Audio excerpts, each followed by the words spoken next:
Well, tonight, New Jersey Supreme Court is considering whether or not to overrule Governor Christie's call for a special election to fill the seat of the late Senator Lautenberg. Democrats had sued, claiming that holding the election in October would cause harm.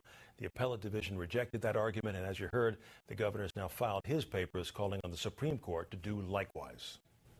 And joining us now is one of the candidates in that special election, Newark's Mayor Cory Booker. Mayor, welcome back to the program. It's great to be here with you. Some of your fellow Democrats would like very much to see this election merged, with the special and the general, moving them up to October. Would you like to see that? Well, forget the partisanship of it all. Spending $24 million on a special election, primary and general, is a lot of money, and there are towns from the shore to urban areas that could use that money. So it seems like the logical thing to do. You would have no problem then if the court says we're going to have this all done in October, and then you suddenly find yourself on the same ballot with Chris Christie. That wouldn't bother you? No problem. It actually might be a better election because more New Jerseyans would be involved.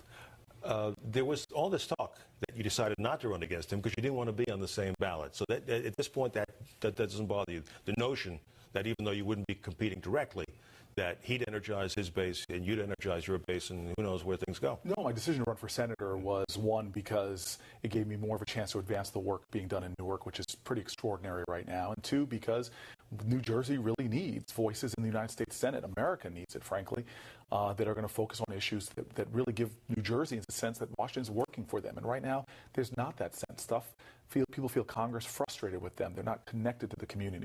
What better leader to have down in Trenton is somebody that's been working as a mayor to solve real problems every day for the last 7 years and showing great progress. One of your opponents, Congressman Pallone, on this program yesterday said that he felt you were too cozy with the governor and that relationship he felt didn't even pay off for the city of Newark. How do you respond Well, first of all, we shouldn't be criticizing each other. I think the negative tactics, negative statements, let's focus on ourselves and our own record. And the reality is I'm not one of those politicians that's going to sit in my ideological camp and just scream at another side.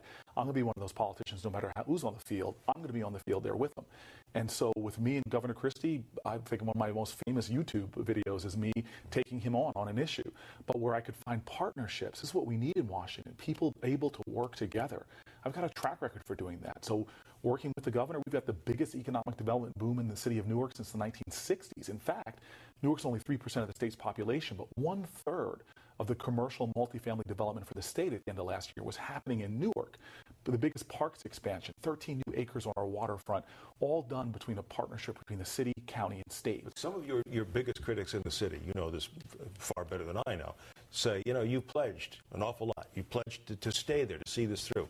And you'll be leaving early if you're elected. Well, the reality is nobody could anticipate Senator Lautenberg passing away. We lost a great champion that accelerated the timeline. So I'll miss the last 7 months or so of my term. But the reality is anyone in Newark, why I have 70% approval rating or more in the city, is people can go around the city and see the transformations happening, whether it's housing in the neighborhoods, new supermarkets for the first time in decades in neighborhoods, first new hotels in 40 years.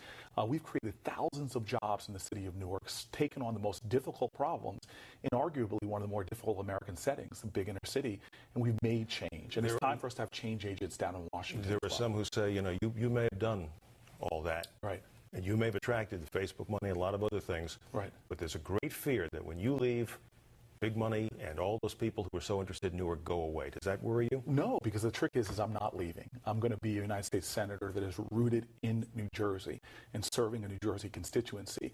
And a lot of the innovations in Newark, first of their kind in the nation or the state, first youth courts, the first veterans courts, the first financial empowerment centers, the first of the kind prisoner reentry programs, I now can help spread throughout the state of New Jersey. You made a tremendous pledge also about doing something about crime. Earlier in this broadcast, we will have talked about the carjacking issue there. You've seen what's gone on there recently. Right. There have been major arrests. There's some special police programs on a federal level that will have to be implemented as well there. Does that show perhaps a failing in your ability to deal with that issue? No, crime is down in the city of Newark, and we're down on shootings in the city of Newark since I began. And obviously this is an ongoing battle, but one of the things that's stopping us in this battle is the problems with the federal government. Look, the carjacking is done with a gun. People pulling out a gun. Where's that gun come from? Not the city of Newark, and often not the state of New Jersey. They're coming from out of state because criminals are allowed to buy guns in the secondary markets, gun shows and the like. And so we need champions on Washington with real experience in crime fighting on the ground that know that common sense gun laws, common sense gun safety can stop people on the ground from committing these kind of crimes. One of your other opponents, Sheila Oliver, says that nobody should have a sense of entitlement about this seat.